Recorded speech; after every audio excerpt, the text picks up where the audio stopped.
80കളുടെ തുടക്കത്തിൽ Pablo Escobar ലോകത്തിലെ ഏറ്റവും വലിയ കൊക്കൈൻ കച്ചവടക്കാരനായി മാറിയിരുന്നു. അദ്ദേഹത്തിന് കൂടുതൽ മയക്കുമരുന്ന് അമേരിക്കയിലേക്ക് അയക്കണം, അതും പിടിക്കപ്പെടാതെ. അന്നൊരു ദിവസം എസ്കോബാറിന് പുതിയൊരു ആലോചന പിറന്നു. പാബ്ലോ തൻ്റെ ആളുകളെ വിളിച്ചു പറഞ്ഞു, we will hide the cocaine inside fake bananas. നാം മരുന്നൊളിപ്പിക്കേണ്ടത് വ്യാജ പഴത്തിനകത്താണ്. എല്ലാവരും ആശ്ചര്യപ്പെട്ടു. വ്യാജപ്പഴമോ? പാബ്ലോ ചിരിച്ചു. അതെ, പ്ലാസ്റ്റിക് കൊണ്ട് പഴങ്ങളുണ്ടാക്കാം. അതിനകത്ത് കൊക്കൈൻ നിറച്ച് യഥാർത്ഥ പഴങ്ങൾക്കിടയിൽ ഒളിപ്പിക്കാം. ആരും ശ്രദ്ധിക്കില്ല. തുടർന്ന് പാബ്ലോയുടെ സംഘം ലക്ഷക്കണക്കിന് വ്യാജപ്പഴങ്ങളുണ്ടാക്കി. കാണുവാൻ യഥാർത്ഥ രൂപം പോലെ തന്നെ.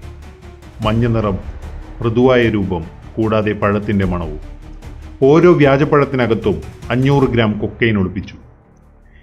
ഇവ യഥാർത്ഥ പഴങ്ങൾക്കൊപ്പം കൊളംബിയയിലെ ഒരു കൃഷിയിടത്തിൽ നിന്ന് മയാമിയിലേക്ക് കപ്പലിൽ അയച്ചു.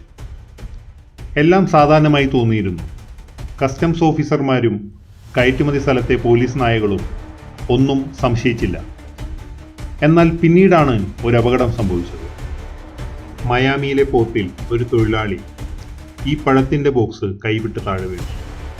ഒരു പഴം പുറത്തേക്ക് ഉരുണ്ടു വീണ് തകർന്നു. അതിൽ നിന്നും വെളുത്ത പൊടി ചോർന്നു. കസ്റ്റംസ് ഉദ്യോഗസ്ഥർ എല്ലാ ചരക്കുകളും തടഞ്ഞു. അവർ തിരച്ചിൽ നടത്തി. ഈ തിരച്ചിലിൽ അവർ 2 ടൺ കൊക്കൈൻ കണ്ടെത്തി.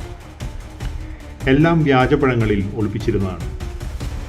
മെഡലിനിൽ ഇതറിഞ്ഞ പാബ്ലോയുടെ ആളുകൾ ഭയത്തോടെ ചോദിച്ചു, patron, they found the shipment. Should we stop the banana plan? Escobar ശാന്തനായി പറഞ്ഞു, no, we make better bananas. Next time mix them deeper. One mistake doesn't stop our business. അതിനുശേഷം അദ്ദേഹം പൈനാപ്പിളിലും ഫ്രോസൺ മത്സ്യങ്ങളിലും കാറിൻ്റെ എഞ്ചിനുകളിലും പെയിൻറ് ടിൻസിൽ പോലും മരുന്നൊളിപ്പിച്ചു കിടന്നു. എന്തൊക്കെ സംഭവിച്ചാലും കള്ളക്കടത്തിന് എപ്പോഴും പുത്തൻ വഴികൾ കണ്ടെത്താൻ എസ്കോബാർ കഴിവുള്ളവനായിരുന്നു. He was not just a criminal, he was a master of smuggling tricks.